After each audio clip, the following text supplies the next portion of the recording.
we believe understanding creates better experiences. And better experiences create better business. I'm your host, Gina Cuniere, and today we are here to talk about the patient as a consumer, what health systems can learn from the consumer brand experience. So, Chris, you've been doing this for quite some time, huh? Yes, I have. Yeah, you were in consumer products. I was. Before I started working in pharmaceuticals and healthcare, I worked retail, real estate. So it was always really, really, really important that we understood our audiences first. Okay. Because you have one chance to make impact. And it's something that since I've been working in healthcare, I felt was sidestepped a lot. And it's frustrating me more and more because what we're doing in healthcare feels more and more critical to me. So what do you think the healthcare brand can learn from a consumer experience? Well, get in there, become consumer focused, Yeah. become consumer obsessed. In your case, patient obsessed. I think that healthcare brands get caught up in operations, they get caught up in compliance, they get caught up in regulation, and lose sight of, well, how does this affect the experience that our patients are getting at the end of the day? And if they start there, I think it would make a world of difference. you say caught up. It seems consumer brands are very caught up in the first impression, the right channel, the right absolutely. marketing mix, Right. and it really is a bit of an obsession to get it right. It has to be. Yeah, I mean, is there something that healthcare brands can sort of glean from those traditional approaches that really consumer products has somewhat nailed? Yeah, I'm going to be a broken record. I think that Yeah. I see where this interview is going Yeah, already. Understand the consumer. Right. Understand them first. You cannot deliver something that's meaningful unless you understand what somebody truly needs. And that gets bypassed far, far, far too often. So why do you think consumer brands are constantly in focus group, constantly doing surveys, constantly like, what kind of ratings are we getting? How much, how many eyeballs are on our ads and things like that? Because they need to make their impact immediately, and they pivot. If they're not getting the Quickly. results, yes, if they're not getting the results from all those surveys, all those results, they know that X number of people saw their ad and they didn't see a lift in sales, they pivot. They change their messaging. They change their approach. Right. I mean, and the consumer is driving a lot of those decisions. 100%. And it's funny because I've been thinking about this a bit, kind of coming into this. There are no shortage of consumer products out there. We are not at a loss for laundry detergent or shampoo. No. I mean, there's plenty of options. Right. And how a consumer brand gains market share is definitely a very calculated task in effectiveness. Absolutely. Patients have choices too, more than ever now. And thinking about this a little differently, can you talk about the patient as a consumer in that respect and the choices that they have? Yes, and I think that the key element here is the level of empowerment that patients have today. What's the first thing you do? You start, oh, I don't feel so great. I have like a pain. Oop. What do you do? I'm looking it up, right? Yeah, right, exactly. Yes. So patients have a whole array of places to get information these days, and doctors' orders are not doctors' orders anymore. It used to be the doctor said, so you're going to do it. Now people question. They come in empowered and knowledgeable.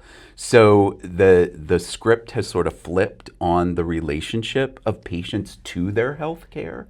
So that in combination with all the choices. I mean, how many hospital systems or doctor's office options are there within your general area? Easily 3 to 5. Hospitals, right? Right, yeah. Right, and then countless doctors' offices and practices of all sorts.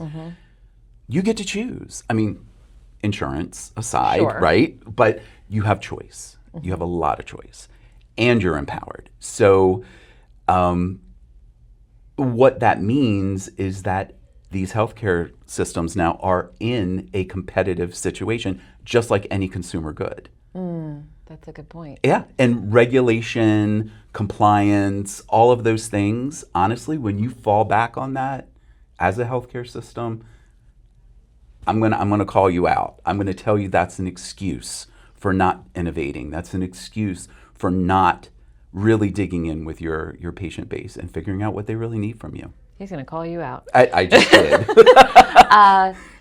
Also, too, it's not just the patient, it's the caregiver as well. I can tell you that my mother sometimes needs my input, my support, my influence in that way. So thinking about the other aspects of the end user there, it is also the people associated to the patient. And sphere of influence has a rather large effect. It really does. I mean, we talk a lot about outcomes in the pharmaceutical industry in particular, you know, better patient outcomes. And that's healthcare in general, really, but particularly in pharmaceutical. Who is the key player in that? We have found that when caregivers are involved, caregivers are also empowered, caregivers also feel supported. Patient outcome is better because they're there to supply the support that the patient needs, the emotional support that the patient needs. So it's and it's something that's it's emerging now with really all of our partners, where we're seeing a focus on, well, how can we also support the caregiver? Right. And that, for me, is a tremendous breakthrough, because it really, really, really is getting to the heart of what matters to that patient and giving them something. You know, it's a sideways give, but you're giving them a stronger support network at home every day. Yeah. When you can support their caregiver. So 100% cannot emphasize the importance of that enough. Say we have a new health system that we're looking to help support. What's the first thing that you would do in your diagnostic? 100% dig into their patient base.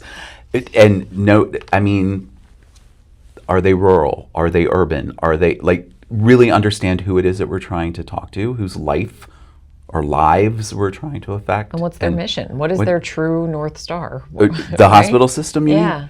Well, it should be, without a doubt. Every single hospital system should be ultimately concerned about patient care and the well-being of their community. And, you know, that's a pretty broad-based mission, because it's not just, you know, making sure you got your shots or setting your bone after, you know, your leg broke or whatever it is, or your surgery. What was the feeling? What was the experience? What did you leave with? How did you know? Exactly. Right? Well, what did you need from me? Yeah. I mean, the care is the care. Sure. But what did you need from me? Yeah, I mean, and I could say too, just as a consumer myself, there are certain brands, there are certain shops that I go to, and I like those places because of the way they make me feel. Exactly. The value that they, you know, and they hit me where where it matters, and I fall right into it. Right. You said the key thing. How do I feel about this? Yeah. And, you know, certainly I want to feel better physically, but what sort of an emotional experience did I have? That's going to make all the difference between you continuing to go to one system or one doctor versus another. Right. Right. So, last question. A CMO or a VP of marketing is watching this and they say, yeah, that's right. I've been sort of thinking the same thing. What barriers do you think they're coming up against? A lot. Yeah. I would say primarily the CMO, the VP marketing, is sitting in a boardroom somewhere with a bunch of people who are operationally focused. They want to be sure that they're running efficiently. They want to be sure that they're compliant, that, you know, they are focused on operations. And, you know, this is where the experience gets lost in that sauce, right? So the CMO or the VP of marketing is going to have to battle against process and operations, you know, heads and beds, how much money is the system making? And let's be honest, it is a business. and it's important. It's important business. Sure. But CMOs and VPs of marketing are going to have to come armed with the business case for providing exceptional experience. What are all of the benefits that creating an exceptional experience for patients has on the bottom line of their business? It's not just fluff. And that, I mean, I hear it all the time. That's fluff. That's I don't the first need thing fluff. that can go. Yeah. Exactly. Right. Marketing, advertising, all that, first thing to go. And I tell you something, it's going to be the first thing that affects your bottom line also. Good point. Yeah.